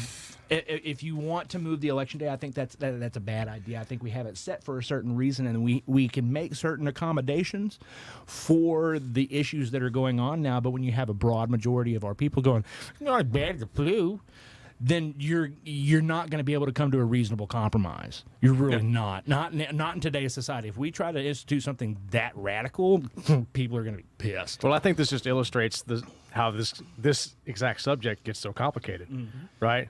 Just between y'all two right there. And there's other people that are going to say, kind of agree with what you said, kind of agree with what you said. They might have something completely different. Yeah. It just seems like go ahead, Rob.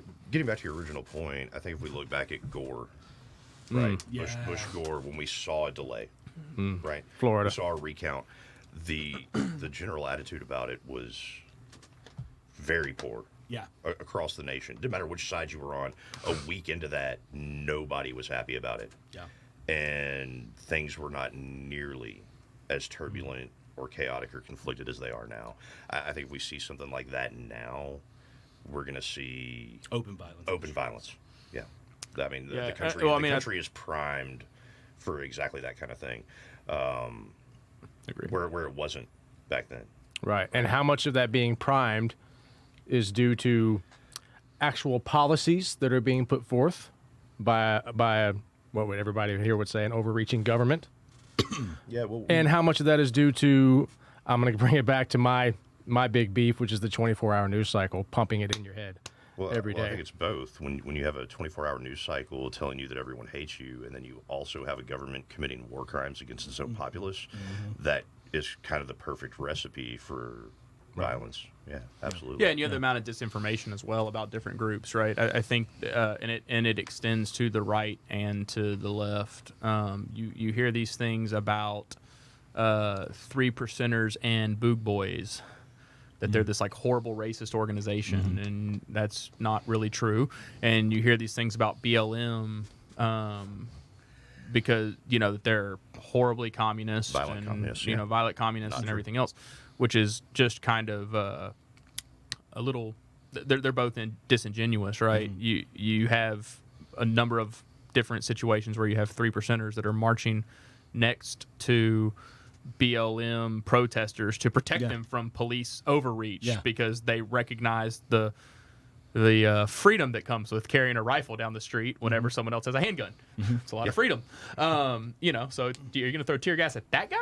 Probably not. Well, I mean, of course you're going to throw tear gas at that guy because he is obviously advocating against state control of everything. He wants the police to be held accountable. So of course you're going to throw tear gas at that guy because he's a danger to the duopoly. Well, except that we actually see that not happen. Yeah, we see that not happening, right? The cops like, don't throw this. Militia groups show up in support of BLM. True. They're typically much more peaceful. Yeah. They're not firing at them. When the veterans, the wall of veterans showed up. Yep, absolutely. And hung all the flags upside down and stood in front of the protesters. Yep. Not one tear gas grenade. Nobody got beat with a baton. Everything was. But we also saw the dads and the moms that stood in front of the protesters, and they did get pelleted and tear gassed. They had less automatic rifles. Lack of force. Exactly. So our federal government our federal and local and state government will tear gas women and children and fathers that are there to protect their Absolutely, children. they will. Yes, they will. But if they see somebody with a gun, that just shows the level of cowardice that the Republicans and the Democrats actually. I've talked with the necessity of the Second Amendment. Well, I've talked with Trevor about this a number of times. I was talking to my wife about it today. The reality is that when someone there's a couple interesting things that happen with the use of, or with the ability to use force. whenever someone is comfortable in their ability to handle themselves and protect themselves, you see a lot less violence because they don't need to act stupid because they know that they can handle themselves. And whenever someone sees someone who can handle themselves, they tend to be a lot less stupid and violent because they know that person can handle themselves. So what you see when you see somebody walking down the road in one of those protests wearing a plate carrying a rifle is, if you're a cop or you're whatever law enforcement happens to be there, Or even an agent provocateur. or yeah, someone that's just there to cause trouble. exactly, right? You decide that's probably not the guy I should mess with because he clearly has the tools to handle himself. And I think some people underestimated a freaking child in Kenosha, right? What should he have been there? Should he have not? Irrelevant.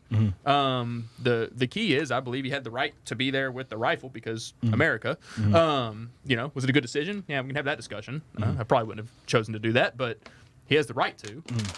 And it goes to show, whenever people do mess with that person, whenever they do, that person has the right and ability to defend themselves. And I think you'll see more of that. And you'll see, and hopefully what we get to is that potential show of force leads to more peaceful demonstrations. I think the most peaceful demonstration we've actually seen in the last year that was major and caught some national news, probably not as much as it should, was when all the gun owners showed up in Virginia. And every one of them had on plate carriers. Every one of them had some form of tactical weapon with them, from a Barrett 50 cal rifle to AR-15s, whatever, right? And you had, like, they picked up all the trash on the streets. There was nothing destroyed, nothing damaged. Police didn't get anybody's face. You know why? You're not going to get somebody's face who, whenever you're surrounded by 60,000 people who all have the ability to end you. An interesting note about that, all those gun owners showed up to protest ERPO red flag laws. Yes, that Governor absolutely. Northam in a Democratic state Congress were implementing, which are the same laws that Trump is supporting at a federal level. Completely agree. The duopoly is not working in your interest. Absolutely. Totally agree. Republicans are red, Democrats are blue. Neither one of them give up about you.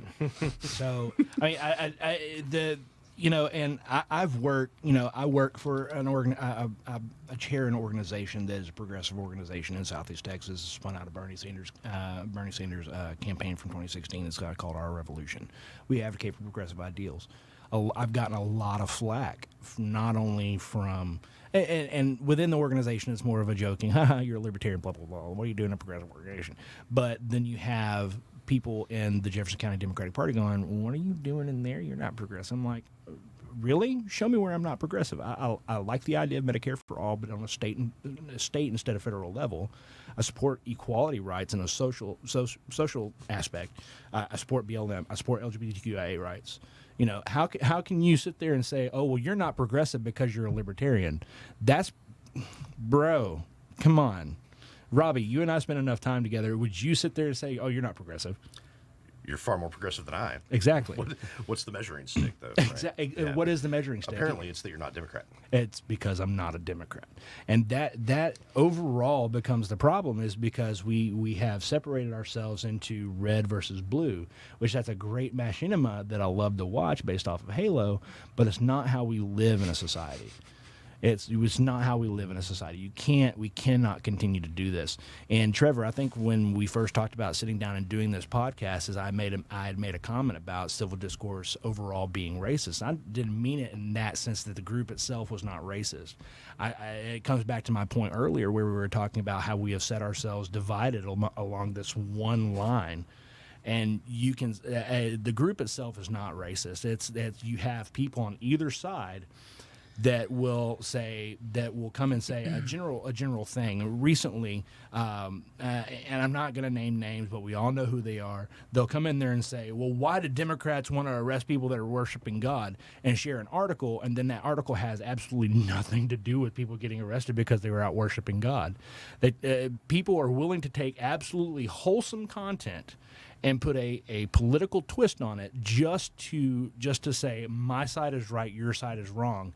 And at this point, we can't tell a difference in the language that Republicans and Democrats are using. I mean, Robbie and I and Drew and I, Drew and I actually agree on a lot of things, but we're diametrically opposed as far as our political ideology. Robbie and I, we shouldn't even be friends, realistically. We shouldn't. But at the same time, we understand because, that. Yeah. Libertarian is my whole identity. Yeah, we understand that we want the same thing. We want life, liberty, and the pursuit of happiness.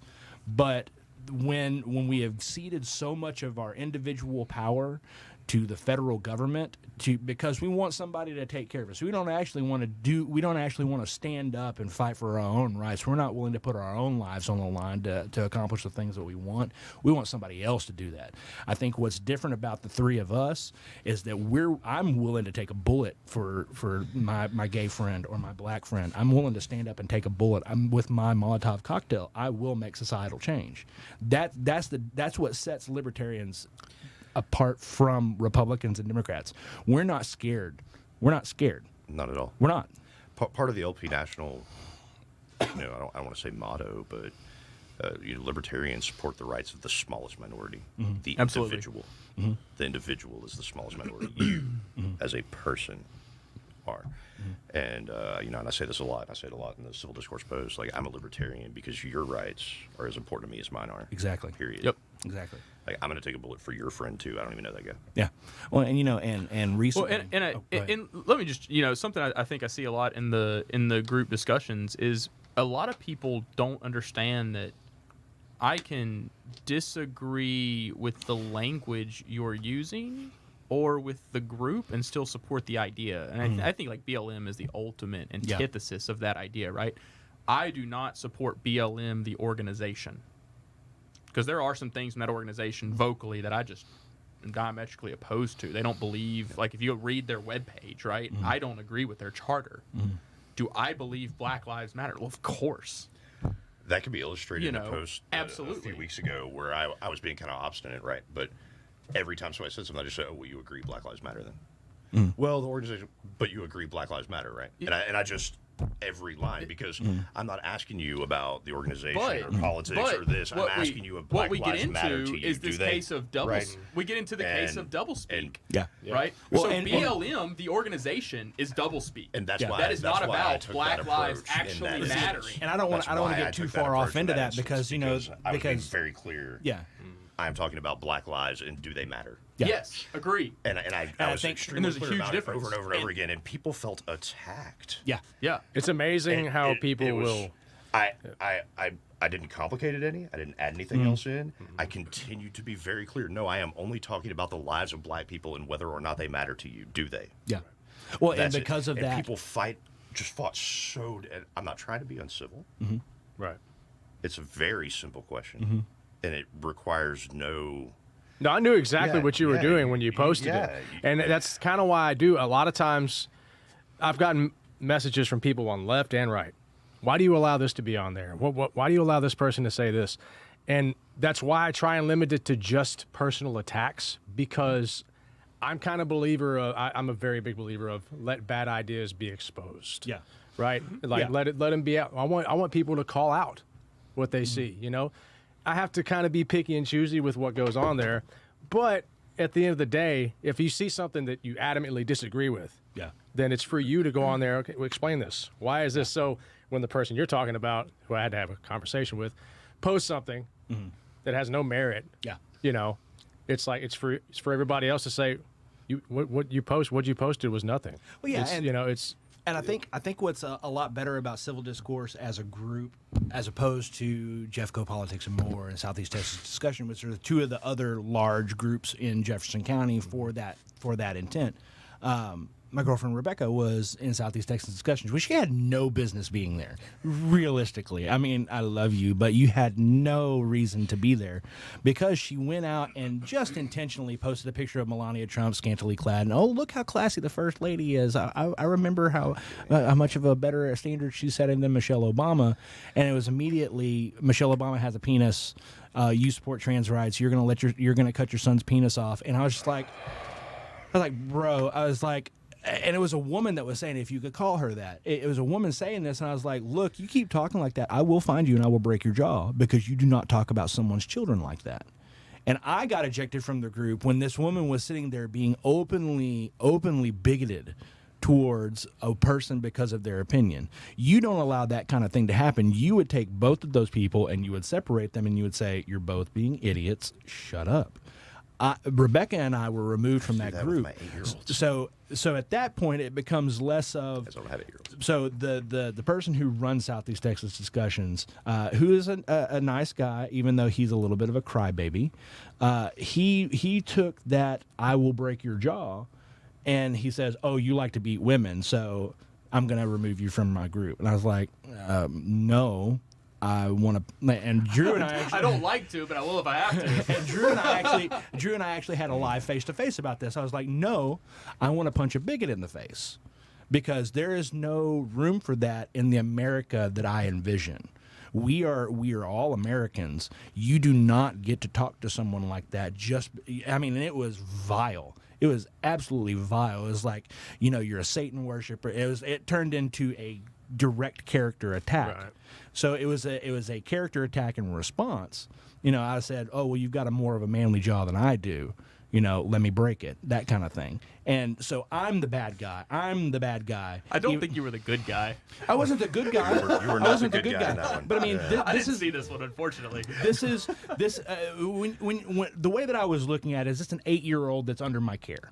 I care about that kid. I don't like him all the time, but I care about that kid. If someone issues a call to violence against a child under your care, then you have a responsibility to Exactly. So I respond, became the but bad guy. I don't think you were the. I don't care if I was the good guy or not, but Wesley deserves to have someone. Was it? I haven't heard a direct call to violence though. I've heard you were I going wasn't to her exposed to this saying really that. So either. Yeah. Well, but I mean, at the same that's point, the key with the can words be violence thing that I think people miss all the time. Is it has to be a direct, actionable call to. And that violence. brings us back gonna to go saying, find your saying child. you're going to do something to your child is not a direct call to violence, even if it's horrible and offensive and whatever. Saying I'm going to kill you. This is how I'm going to do it. Or Trevor, you need to kill Tej because Tej said blah blah blah. Right? There was a mention of I should call Child Protective Services. Because so that's a direct call to violence. Anytime you initiate the government on somebody's relationship with a child, that's a direct call to violence, in my opinion. But I mean, the reality is, I think that these people a lot of times, and I think that's where I disagreed with you on that, right? Is it has to be, it's got to be a very direct, specific, actionable, reasonable, can actually happen, direct call to violence for words to be considered violence. And that goes to Voltaire. The quote. I said it before. I will defend to the death your right to say with whatever you want. Y'all know the quote. Yeah. So Same I'll for defend everybody. the right to be a butthole. As long as you're not. Yeah, Which I basically may goes disagree with what you say, but I will defend to the death your right to say it. and that's Yes. important. And I do agree that stops at direct, actionable, reasonable, implementable calls to violence. Right. So if it's even whenever someone says, "Well, someone should just kill Trump," and it's just like a thrown out there statement. Yeah. That is not a call to violence. Yeah. Right? That, in my opinion, that is not is it appropriate? No. Yeah. But it's also not a call to violence. Right. Whenever a congressperson, I don't remember which one it was, right, says, "I'm going to bomb the White House." Right? It was some Democratic congresswoman, I think, right? But then that needs to be investigated because she has access. That's a call to violence. Right? She has access, so it's reasonable. It's not like some random dude in his tinfoil hat in Oregon who doesn't even have a car. Yeah. Saying it. Right. So I think that you have to actually look at what's going on in the situation, and I think that's the difference. And realistically, it's mostly the mouthy ones that don't have the courage to do that. Look at the Beaumont bomber. He never said anything. Timothy McVeigh never said anything. Huh? McVeigh. Yeah, McVeigh never said anything. So I mean, it's realistically it's the ones that are sitting back and absorbing all of this extreme bipolar nonsense screaming at them 24 hours a day. Like Rebecca has been banned from Facebook for 30 days for calling a pedophile a pedophile. That's fine. But she has been a whole lot less stressed out and less quick to go, to scream at me about something that I haven't done. Realistically, possibly true. I haven't done something around the house, so she has a reason to scream at me. But I've gotten away with a whole lot more crap since she hasn't been on Facebook, and it's been awesome. And I think, and realistically, the access that we have to it right here, like I'll go over to Robbie's house and I'll ask him a question, and 20 minutes later, what? That's part of the problem. Yep. That realistically is part of the problem. And when those of us here who are advocating for the black and gold, or in my case the black and red, when we're trying to get that information out there, we're immediately shut down because, oh, well, you're not a Republican or a Democrat. And I see this a lot in the group, just from me, selfishly, experimental, looking back. You know, I don't post a lot on there. In the beginning, I did a lot of content, just trying to get people on. Yeah. There's a little more than 600 people on there. Yeah. Let's be honest, 10 of them post. Yeah. Right? So it's not a whole bunch. I do get a lot of messages from people that they're just watchers. Yeah. You know, I'll see them out and about, and they're just, hey, man, I like what you're doing. You know, I hope you don't mind. I just like to sit back and watch. Right. And that's fine. That's fine. Realistically, there's only a certain amount of people that get on there and post. So when we're looking back, and I'm sitting there trying to look back with that eagle eye perspective, yeah, polarization. It's, you see it so much. Somebody, I'm going to post this article. Post proof. You made a claim. Post some proof. Here's this opinion piece. Just like you said earlier, every now and then you get some people posting stats. Right. Right. And it's like, I want to like congratulate them in some way. You know, I wish I had like a button I could hit just to 9 out of 10, whether it's your group or Politics and More or whatever. Here's my post about a thing.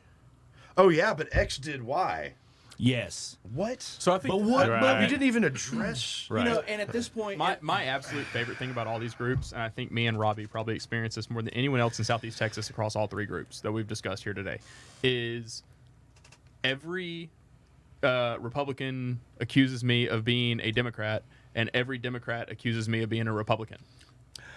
I have it happening And- simultaneously. In the same... It'll be in the same group on different posts. It'll be under the and same comment. Not even the same kind of people. Like- the exact same people. And one commenter like, "Yeah, you understand this," and the other one, "Die." Die, you Trump lover. And the other one's die, And you I'm like, Biden lover. And "You're I'm like, confused. I'm not on either of your sides." yeah. Well, I mean, and I know, absolutely. I mean, I'm on your side. You just don't know it. I don't You're against necessarily. yourself. Stop. I don't necessarily experience it at the same level that you guys do because I align more with Democrats. Yeah. Realistically, I align more with Democrats. I don't, you know, that. But it's starting to grow on me that I'm seeing how you guys are getting treated. And I'm just like, I was eating lunch with my father, getting notifications from Democrats telling me that my vote for Jorgensen was going to ensure that Trump a wins. Trump presidency where the country was going to burn, while my father's wife was explaining to me that my vote for Jorgensen was going to ensure that Biden was going to come take all our guns. And but when you point that out, you're they're just right. like, I don't want them to win. Your vote just doesn't matter. You're throwing your vote away. It's my vote, dude. Let me throw my It's vote not away. even just about votes. It's though. funny, you're voting against your own interests. I think you're throwing your vote away. Exactly. It's not even just about. It's not even just about votes. I mean, it's about every single idea because it's literally become Team Red and Team Blue, and there's no space in the middle. Your And vote's gonna gold make is sure a prettier Biden color loses. anyway. Your vote's going to make sure Trump loses. Good. Good. That's the point. I want bargain them both shopper. to lose. I am a bargain shopper. Neither of them deserve the presidency. Have you ever gone couponing? That's what we're doing voting for the Gold Party. I like getting the Robbie best seemed deal. confused. If my vote counts for Joe Jorgensen, You're off the Donald team. Trump, and That was a Joe terrible Biden, analogy. that's a great deal. That's a great deal. Oh, that is, yeah. 3 for That's a great deal. one? Come on. You can't get that kind of a deal on Well, Dr. all Pepper. libertarians' votes count 3 times. That's why the porcupine has 3 stars. That's Yeah. right. That's We all get 3 votes. You didn't know that. that's life. living Only if we get mail-in ballots. Jesus Christ. So kind of getting towards the end of this thing, let's round off a lot of agreement going on here, right? A lot of, pretty much, I mean, everybody at this table pretty much, I think, unanimously agrees that we're not really happy with the federal government and the job that they've done. So let's talk about the libertarian umbrella as a whole. The far left and the far right, and what makes the center. And, I'll kick it to you, Drew. Yeah, sure. So I mean, that's one where the key is me and Tej disagree on an enormous amount of policy items, right? On how we think things could be handled differently. But the key and most important thing from the Libertarian Party specifically is that we both completely agree it shouldn't be coming from the federal government, right? So at the point that a state, a locality, a city, a district within a city decides to implement certain policies, while I don't like it, am not morally opposed to it. Like the Medicare for All thing, right? If that's something that a city or a state decides they want to implement, I do not find that to be politically, morally reprehensible. Because in this country, we have the Constitution set up, right? And that dictates the rules. If so Nearland wants to vote on an 85% tax to fund nothing but social programs, yeah, go for it. Get after it. Go for it, Cool. right? Because the key is the Constitution sets up what the federal government can do with very clear and distinct guidelines. Postal Service. Yeah, I literally want an amendment for it. I just think it's worthless. But it can be changed. It's happened once or twice. And whenever we can change it, Drew. Yeah, and whenever 2/3 of people get ready to change it, let's do it. But the key is, while me and him disagree on a ton of stuff, from a policy standpoint, I'm okay with that going either way, because you know what? If it's the city doing it, I have an enormous amount of opportunity and power as an individual to change it. So no matter what policies the city of Beaumont wants to put in place, we're talking about a city of 125,000. Okay. Right? Sorry. Yeah. Ballpark, something like that, right? 118. 108. Okay. Probably less, Yeah. but whatever. But anyway, you're talking like I can go knock on a lot of doors in 2 months prior to election day if I get really passionate about a topic that I think is just I'm outrageous. so glad you said that. So where I differ from these guys a little bit is I don't so much care about the Libertarian Party from a state perspective, because I think it's pretty open. And what I mean by that is locally, I'm honestly more conservative. I believe in what I would call more Republican ideals at the state and local level. Federally, I am purely libertarian, right? So, and like, so it's a little bit different, right? It's kind of, and it's because we're talking about that umbrella, right? I got a little bit of a different spot than these guys do, because, for my senators, yeah, I care. It's federal government, right? We're talking about state senators. I would love to see Cornyn unseated. I cannot stand Cornyn. You should vote Kerry for McKinnon, Kerry 2020. McKinnon. Yeah, make Kerry Yeah, McKinnon. no, I will, right? I would Kerry have Douglas honestly voted for the Democrat there just for it to not be Cornyn. Oh, if you voted for MJ Hager, you'd actually be voting for a Republican. Yeah, there's 2 Republicans and a Libertarian in this race. But the key is when you get to the state and local level, that's where I no longer care, or I don't care as much about the party I'm supporting. I start to care more about the ideals, because that's where I think the ideals matter. How the president feels about most things, I honestly should not care about. I should just care that they care about supporting the right of the states. So it's just a little bit of a perspective I take, I think, than most folks in that space. Okay. Well, so I talked a little bit to you about you explaining to me the Georgia side of the Libertarian Party. For people that don't know, Georgia, Oh, God, Georgia's a huge. Georgia's, yes. I mean, almost any political ideology Georgia's the can man. be encompassed inside the Libertarian Party. I mean, Yeah, so it's just for people to get a better idea of that. Can you level. explain? So, because people are going to be listening to this conversation, and for a lot of people, I came from the 2012 side where it was Ron Paul. I love right? Ron Paul. Yeah. I So love a Ron lot Paul. of Don't like people, Rand much. I think a lot of people still hear libertarian, and they think Ron Paul.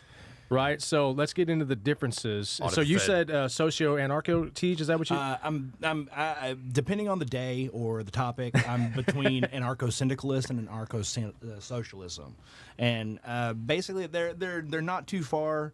They're not too far separated, but I mean they hit on a lot of the fundamental things that the Libertarian Party talks about. They talk about autonomy or liberty or freedom, equality, which is a little bit outside of it, but I mean not really. And then it's fraternity, or more importantly, solidarity, direct action, free association, and mutual aid. So the mutual aid aspect is where the socialism comes in and everything like that. But the syndicalism is we want to syndicate. The worker owns their production. The worker is the one that should be controlling the production. The most famous quote from it that I could probably when I was listening to some Noam Chomsky several weeks ago, just kind of preparing for this so I could not come in here and sound like a fake libertarian, is what he talks about is property is theft, anarchy is order. So basically, the you know, my instead of having the gold and black like these guys would have, I have red and black. The red is for the socialist aspect of it, which is born out of the French Revolution with collective bargaining and the birth of unions and stuff like that. And I take that aspect of it where the worker is the one that should be controlling the production. The value is inherently in the worker and not in the owner.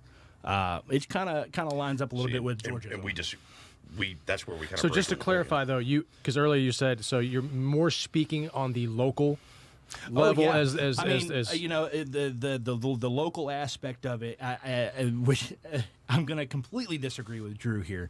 The local aspect of it is more important. We should be focusing our ideology on the local aspect of it. I'm more about bottom up organization rather than top down organization, because if you start building a house, So I think the local is more important, which is why I think the federal government shouldn't be involved in the local. I definitely think. I think. Okay, Yeah, I that's heard what you I'm wrong saying. then. Yeah. I was looking at Facebook at the no. time. I'll have to admit, but you know, the government should not be from a top down aspect. It should be from a bottom up aspect. I mean, because we've been doing the trickle down economics since I was born. And it hasn't worked since now. So let's try building from the worker, letting the worker dictate what happens going up. So it is kind of a solidarity, a union aspect, but it basically tells the federal government to go stay out of my business. You're here to protect the country and to make sure that I have these certain services outlined by the Constitution. You will not infringe upon these rights that I have. But I am the one. It's manifest destiny, basically. So basically, what I'm saying is the collective of workers are the ones that should be in power. We should, as it stands now, our system does not allow us to directly pick who represents us. So think of it in an aspect like if we're all working at Taco Bell, whoever we get to decide who our manager is. That's directly how it should work. Our federal elections don't work like that. We have a popular vote within the states, and then they hand that off to the electors, and the electors can go, I like this one better. We don't have a direct democracy as it is right now. See, and where we diverge a little bit there, like as a capitalist, I still believe in workers' rights, right? I believe in the value of labor, right? I believe in unionization, but you're coming from a place that says workers determine the value, and I believe the market determines the value. I don't care how much you tell me your taco's worth; it's only worth what I'm willing to pay for it. Well, see, I don't necessarily disagree with you there. Right. I don't disagree with you there, but look at it from a standpoint now, as we are. As far as the pharmaceutical companies, because of federal government regulations, where you and I can agree is the EpiPen that I had to use if I get stung by a murder hornet shouldn't cost me $600 when it only cost 98 cents to produce. Yeah. Right? Yeah. So the worker will not, the people who actually, the workers are the ones who actually have to use the product. So the worker's not going to sit there and go, oh yeah, I want all this money, but then I'm going to have to turn around and give it back for the product that I absolutely need. Yeah. So. And then you brought up Georgism, and we kind of broached on that earlier, and that's something I've been looking into. I don't know that I'm actually Georgist, but it's because I've always considered myself kind of conservative, and as I travel along this path, I kind of realize I think I'm just more libertarian. I'm just libertarian. But I wanted to determine, why is it that I can reconcile so many views with somebody, like you said earlier, we should just hate each other. Yeah. And I took one of those political compass tests, and it dropped me right in Georgism. What is that? Right. Yeah. No one's ever heard of this. That was on a political compass. It was on a political. It was one makes of the no sense. layovers. It was one of the layovers that had like. So for everyone out there, after this, I'll post a really interesting philosophical description and critique of Georgism that I read recently, so you guys can understand. It's really an economic policy more than it is a. Yeah, like I said, a lot of people are going to hear this and go, absolutely "What?" purely. Yeah. So just for folks out economic. there who haven't experienced it, I've got a really good, very thorough critique I found that's well written, I think in like the early 2000s about it. So I'll post that. I'll tag you. When you make the post, I'll get on and post some of the things that I have about it as well, and also this particular layover that put me there, because that's what had me go look at it, and it's based on the idea of land value, right? Land usage. So it says the value of your labor is yours, right? No one can determine that for you, but value derived from natural opportunity is ours. Yeah. And that's where the bleed over from capitalism into a more socialist view Yeah. comes from. So I mean, it's basically what you have is you have Drew on the right, Robbie right in the middle, and me a lot further. yeah, to the left. the idea is that in Georgism, to keep it real simple, and we'll get more detailed in the group under the post later, but to keep it fairly simple, the idea is that no one should be a billionaire because they happen to own a hill that has all the oil. It's not Exxon's money. It's Right. It's- And they use what they call a land usage rental, which, let's not mix words, it's a tax. Yeah. Right? It's a tax. It's a tax. But it's only on natural opportunity. So it's on unimproved land, right? You have to pay rent to the whole. You tax oil, not gasoline, right? It's all about Lumber, not finished wood. Correct. Yeah.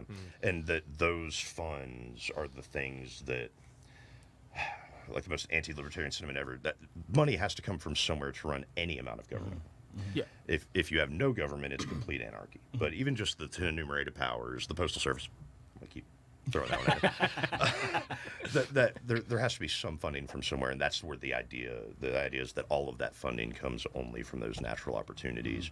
And I don't vehemently disagree with that. I could see value in that, and I think my ability to see value in that is how I'm able to reconcile a lot of points with someone like Tej versus just a more classic liberal view or a more conservative saying view. it's basically easier to say this is coming directly from the earth. Yeah, It should belong to everybody. Is right. basically what you're Think saying. about the song, like this land is your land, this land is my land, like this is America. Yeah. We should all profit from being Americans. Yeah. But then if you're going to go to work, if you have a greater intellect or you have a greater physical skill or and then you want to go market that to enrich yourself, well, absolutely, that's individual freedom, that's free market capitalism, absolutely. But that the opportunities of the land go to benefiting everyone. And that's the why general idea of Georgism. just to be intellectually consistent and honest, you'll often hear me clarify federal taxation is theft, right? Because I do understand that there has to be some level of fundraising for some level of even protection of rights, right? But I take it back and we have to mince words because land usage rentals are something that you've agreed to pay. Taxes are something they send people with guns to come take away from you if you don't. But so that's ultimately they end up being the same thing in that case, right? Yeah. So, but the reality is there are things that I expect the federal government to do. One of those is I expect it to protect me from the state or the city trying to violate any of my protections under the Constitution. Exactly. Right? So if the state tries to squash my freedom of speech, if the state or city tries to squash my right to the Second Amendment, the state or city tries to execute an unwarranted search and seizure, the state or all the way down the list. My expectation is that the federal government then steps in and prevents that from happening. That is the federal government's job. Yeah. It is solely as a police agent to the state government, the city government, the county government, to ensure that they are leaving my rights available to me, right? Whether it's the right to vote or the right to bear arms, it doesn't matter. And basically where we're at is the Libertarian Party is the natural answer to what our current political and cultural climate is, because we have Breonna Taylor, Ryan Whitaker. They were gunned down and they did nothing wrong. They were gunned down by the police. And because the police have qualified immunity, they are protected by the federal government. Duncan Limp, Elijah McClain. Shaver. Exactly. I mean, We we can go on and on. can spend the next Shaver's the 45 worst. minutes listing off the names of people that have been unjustly killed by the police, and the federal government is protecting them. And you have we have one on the right going, "Oh, they're doing fine. They're great. Blue lives matter. Blue lives aren't a thing." Then you have the one on the left going, "Hey, shoot them in the leg. Let's give them $300 million. They're doing okay. Yeah, We'll just I don't take- kill people. It's okay." I mean- while the three of us are sitting here going, "Oh my God, the people that are there to protect and serve us are murdering us in the streets." Yeah, and I take a, I take a kind of, I think, unique. I've had almost no one share my position on this. I completely believe in a police officer's right as an individual to use self-defense to defend themselves from deadly force. Sure. Right. Sure. So my personal views of when is force justified by a police officer is, can I, as a private citizen, if faced with the same circumstances, utilize deadly force to defend myself? Sure. Right. It's that simple. So if I take away the lens of police officer and I say, could I, as a concealed carrier who carries a gun everywhere I go when I'm outside my home, right? If I were to use my handgun, I draw and use my handgun, would under the law, would I be justified or unjustified? So there are not very many situations where I can shoot someone in the back. There are some. Virtually none. There virtually But yes. none. But if I see someone who gives me a verbal call to violence and says, I'm going to kill you, and they turn around and they pull a gun out of the door of their car, I'm going to shoot. And I will shoot them right square in the back, and I will be justified under that situation. Of course. Right? Sure. But I can't say he was reaching into his car Yeah. Correct. and then them find no weapon, no gun, and go, oh, well, I didn't know what he was reaching for. He was reaching. He was reaching. You know, right? So that's the key. Can a civilian, under the same circumstances, No, they cannot. use a justified defense in that state? Right? Yeah. Because I believe in state rights. Sure. So what that does, it does a couple of things. I think it moves the needle in the correct direction for some people, such as in California, who can't defend themselves because they have to go, whoa, there's places where cops are going to need to shoot. Yeah. But also the citizen should be able to today, and they can't. Or you have places like Texas where you don't change the rights of the citizen at all because they're pretty reasonable. I believe Right. we You have get a gun very when you turn reasonable. 5 years old. Yeah. Yeah, I agree with all Yeah, this. we have very reasonable self-defense laws here in Texas, right? If there's a case where I could, what I would call morally defend myself, I can legally defend myself. And in that case, right, I believe police officers should be able to defend their own life, Certainly. liberty, and Yeah. you know. But I don't hear anybody else taking that position. Everybody's. It's either I think support the cops or support. I I think. don't disagree with anything you just said. Yeah. Yeah, neither do I. I don't expect you guys. to, However, but most people do. however, at the same time, we have to fight with that standpoint. You actually have to fight against the deluge of people going, "Oh, well, Breonna Taylor, sure, she rented that place for her boyfriend who was dealing drugs, so not a big deal." But at the same time, But if I was in there as a private citizen, I can't just shoot her because her boyfriend rents a Hell place and has no. drugs. Hell so no. So it solves your problem. exactly, and then in the case of Ryan Whitaker, the dude was up late smoking weed, playing video games. Yeah. And the cops come in on his door because he was making a little bit too much noise. So the cops from that are going to administrative leave, whatever. The citizen who made the complaint, Should be convicted of murder. no. They're responsible. They're responsible. They're for responsible that. for the murder. They're responsible. I don't know if that would hold up in a court. Yeah, of maybe law. not responsible for the murder. Are They they- should, Maybe they should spend some time in jail for something. Maybe if the neighbor who made the call was black, they would get convicted of murder. If I told you I was scared of Tej and you went and killed him, am I responsible for you killing? No. No, That's you're still not. But a if you decision. call the police on someone who send Yeah. them to a active crime scene and you know it's not an active crime scene, there needs to be there is some criminality to that. Yeah. Criminality and civil liability to that. I but believe. all of us in if this nothing room else, right you now, violated other people's life, liberty, and property. I 'Cause you posted that violated their meme liberty by making that other call. day. All of us in this room could be arrested I by take back state my and federal comment on murder. officials for having a bucket outside to collect rainwater. Yeah. But since somebody has a piece of metal right here and they did 6 weeks of training, they can go on a call. Oh my God, I'm scared. I'm gonna just shoot my gun blindly into this house and essentially murder a woman who had nothing wrong, who was a first responder. And then you have waves and waves of people going, "Oh, it's not that bad." If It's literally the worst thing. the thing with it is the people that are screaming Blue Lives Matter, they will scream harder to defend a cop that kills a black person than they will to defend a cop that kills a white person. They will completely ignore the injustices because it's. I don't think that it is primarily about. See that behavior. I feel like most people that I see defending police blindly defend police against everything they do.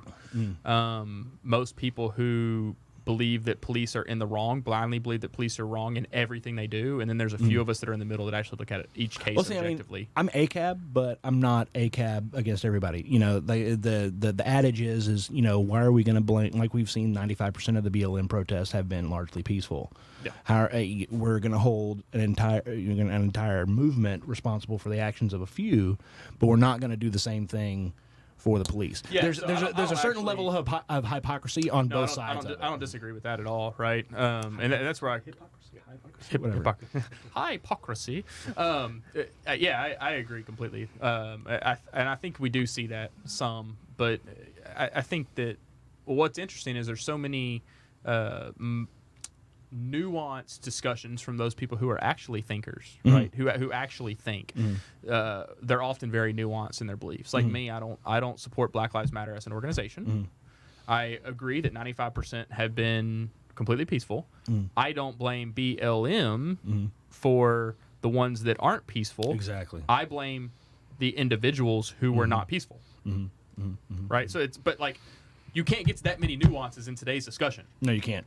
Because I said, I don't support BLM, the organization, and I'm a racist. Yeah, not until it And deteriorates. then I said, right, it deteriorates too fast for you to even have a grown-up conversation about it. Yeah.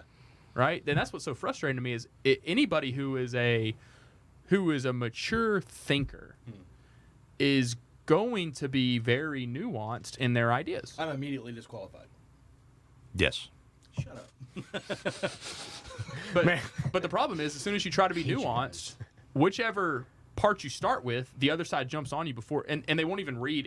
If you try to I challenge you, go post a post that requires see more. It's more than like the first 4 lines long. All of my comments? All of both of ours for the most part. Unless we're trolling. So if you don't see more, we're trolling. You just know that. You know, but immediately you have one side jumping on. You're like, you didn't read half of what I said. Yeah. 3/4. Yeah. And it is very, very apparent. That even goes back to the post I was talking about earlier, where it's just like, well, do they matter? Yeah. I was like, I'm going to see what happens if I don't. Well, I mean, Joe did that One earlier sentence, very early in her campaign with the we must be actively anti-racist.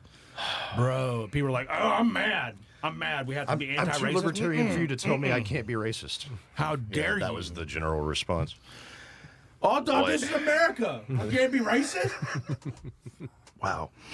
I don't think it's the government's job to tell people not to be racist. Yeah, so okay, I actually think it's effective. let's round this off because we had some good combo, guys. I really do appreciate it. Yeah. Maybe we get closer to November when I think we all agree things might get a little crazier. Maybe we'll come back in. Yeah. Sure. Reassess the situation. Should right? be interesting. This is where we'll hole up. Right. Yeah, we can bring some Democrats and Republicans in. We can all yell at each other. Yeah. They'll want to be around people with guns, so. Well, there you go. Well, hey, look, Robbie, Drew, Tej, thank you all so much. Man behind the curtain, Zach, thank you so much for letting us use the A to Z studios. The next installment of this will be Black Voices. I'm going to have Jacoria and Randall sit across from Jalen Gaspard. Cool. And they're going to have themselves a discussion, and I'll moderate. And, yeah, we're just going to keep this thing going. So thank you, everybody, for tuning in, and have a good rest of your day. All right. Man, thank y'all. That was awesome.